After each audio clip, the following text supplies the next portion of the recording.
tôi còn tình hơi vào đã hai bật hai này anh flow hàng còi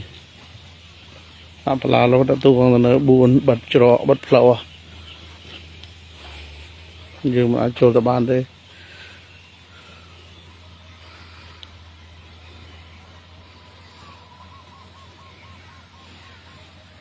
tôi chiến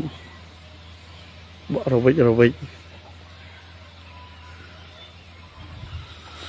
bây giờ sẽ cầm một phép để xem đã tôi còn nó bật nào bật chụp chơi phùm chụp chơi vào này mà nói cho tôi bật bàn đây cho mới bật ở hơi cho nên nhầm bật sắt này bật chết ở hơi bật flow cho bật ở hơi hay có bật phùm nói cho tôi bàn này nữa nên là lô chết ở hơi cái tông chiếm cái mười thì chết cho tôi bật anh em bán cho mày này con tông cua con tờ đây cho buôn con tờ đó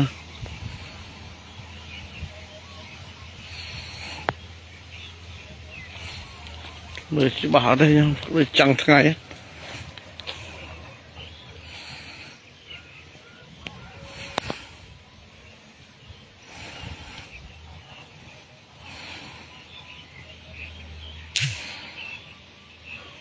cho cha chọc ngày này anh nó một pi vào